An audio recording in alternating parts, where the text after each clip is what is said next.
Rasul SAW ketika membaiat sahabatnya ada 5 hal yang disampaikan, 5 bahkan 6 ya yang disampaikan oleh Rasul. 2, 3, yang 4. An Ubadah bin Samit, diriwayatkan dari sahabat Nabi Ubadah bin Samit radhiyallahu ta'ala qala, beliau berkata bahwa aghadha alaina Rasulullah sallallahu alaihi wasallam, Nabi membaiat kami yang pertama an nusyrika billah, alla nusyrika billahi syai'an. Yang pertama, alla nusyrika billahi syai'an, jangan menyekutukan Allah dengan sesuatu. Baiat yang kedua, wala nasriqa, jangan mencuri. Yang ketiga, wala nazniya, jangan berzina. Yang keempat, wala naqtula auladana, dan janganlah kami membunuh anak-anak kami. Wala naghtab, baiat terakhir, jangan menggunjing. Maka hadirin, akibat daripada ghibah selain akan menghancurkan semua amal ibadah, sebagaimana Nabi nyatakan kama ta'kulun narul hataba, dahsyatnya dosa ghibah ini, menggunjing, membuka aib, seperti api memakan kayu kering. Kalau tidak jadi abu, minimal aram, tidak kelihatan lagi kayunya. Di hadis yang lain dinyatakan, ditamsilkan seperti pisau tajam mencukur rambut, habis rambut gundul. Begitulah habisnya amal ibadah. Tapi Pak Ustadz, saya enggak ghibah, hanya dengar saja, nguping. Sami mawon podo wae gawa. As-sami'u kal mutakallimi, yang pendengar setia dosanya sama dengan yang berbicara. As-sami'u kal mutakallimi. Dan jelas kalau dia menggunjing di bulan Ramadan, yang dia dapatkan hanya haus dan lapar saja. Kam min shaimin laisa lahu min siyamihi illa al-'atsh wal ju'. Berapa banyak orang yang puasa tidak dapat apa-apa kecuali al-'atas, haus dan ju', lapar saja. Karena dia hanya puasa perut dan di bawah perut, lidahnya atau lisannya tidak berpuasa. Ya. Man lam yada qaula zur, hadis sahih Bukhari. Man lam yada qaula zur wal amala bihi, falaysa lillahi hajatun fi ay yada ta'amahu wa syarabahu. Siapa yang tidak meninggalkan perkataan perbuatan sia-sia termasuk ghibah, menggunjing, falaysa lillahi hajatan, Allah tidak berhajat, fi ay yada ta'amahu wa syarabahu, dia haus dan lapar seharian, Allah tidak perlu dengan itu. Bahkan hadirin, di hadis yang lain yang diriwayatkan ya, yang ada oleh sahabat Abu Ubaidah, dia mengatakan, saya mendengar Rasul SAW bersabda, as-siyamu junnah. Kalau jannah surga, ini dhammah jimnya. Asyamu junnah, puasa adalah perisai atau tameng.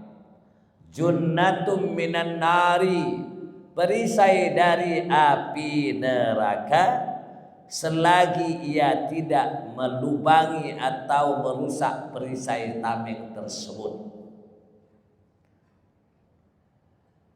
Lalu Sahabat bertanya, bagaimana orang itu melubangi perisainya?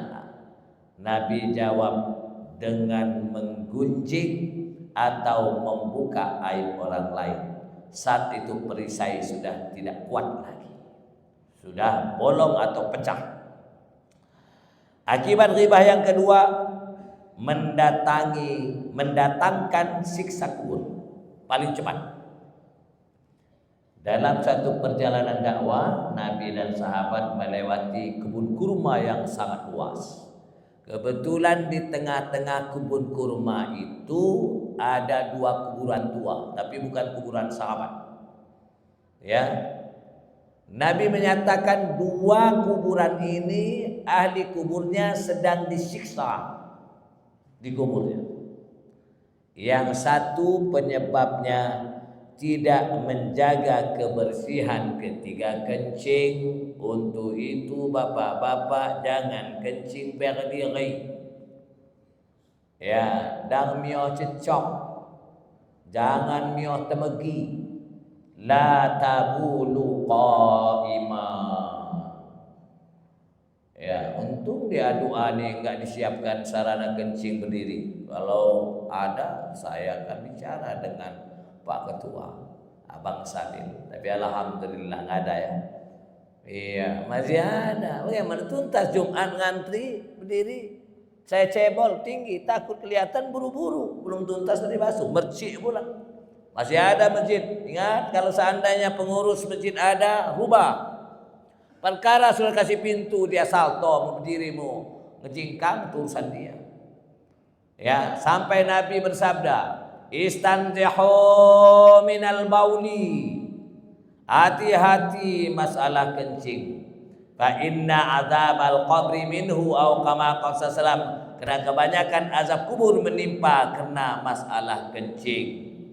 Hubungannya seumur umur salatnya tidak sah. Kuburan yang kedua, nah ini kerjaannya, riwayat pertama Nabi mah kerjaannya adalah ghibah, menggunjing. Dulu di masjid lagi kan. Dulu ghibah ini penyakit ibu-ibu. Dulu. Sekarang bapak sudah ketularan juga di teras masjid lagi. Halo, pusing kenapa? Punya mantu kok malas, tidur aja kerjaan. Akhirnya mantu gunjing juga. Pusing mau pindah aja lah kontrak, kenapa? Punya mertua bawe. Sudah gunjing ke mertua pula. Habis amal ibadah seluruh total. Itu seperti api memakan kayu kering, habis. Ya. Yang ketiga, mendatangkan siksa neraka. Diriwayatkan dari Anas bin Malik radhiyallahu anhu, ia berkata bahwa Rasul SAW bersabda, ketika aku di Isra Mi'rajkan, kata Nabi, ketika aku di Isra Mi'rajkan, aku melihat satu kaum kukunya terbuat dari tembaga. Kuku yang panjang itu dia mencakar dadanya, mencakar mukanya sendiri. Berdarah-darah mati, kembali lagi hidup, dia cakar lagi dadanya dan mukanya. Man haula ya Jibril, siapa gerangan itu ya Jibril? Sebagai kait. Jibril menerangkan, ya Rasul, mereka itu adalah orang-orang yang makan daging manusia. Siapa makan daging manusia? Yang ghibah tadi, yang al-hujurat. Ya, seperti makan bangkai saudaranya dan merusak kehormatan orang lain. Jadi ada azab spesial, kukunya panjang dari besi atau dari tembaga, dia cakar dada dan mukanya berdarah-darah, mati, hidup untuk kembali, dia cakar kembali sampai Nabi terheran-heran bertanya, man haula ya Jibril. Yang keempat, yang sudah saya sampaikan tadi, habis semua amal ibadah. Seperti pisau cukur yang mencukur rambut, atau seperti api melalap kayu kering. Yang kelima, bangkrut, minal muflisina, bangkrut setiap detik mengerjakan amal ibadah yang begitu banyak, tapi hama amal ibadah itu habis. Ya, itulah kata Nabi, in kana lahu amalun salihun, seandainya tukang gosip, tukang ghibah, tukang buka aib itu banyak amal solehnya, uqiza minhu biqadri mazlumatihi, kita ambillah pahala-pahalanya yang menggunjing tadi diberikan kepada orang yang digunjing. Wa illam yakun lahu hasanat, kalau pahala enggak ada, ukhiza min sayyiati sahibihi fahumila alaihi, rawahul Bukhari, maka dosa orang yang digunjing kan dipindahkan kepada orang yang menggunjing. Hadis riwayat Imam Bukhari. Bangkrut 5 kali haji, 20 kali umrah, tahajud 100 rakaat, membangun masjid doa ini bisa dia sendiri habis. Ya, hadis sahih Bukhari.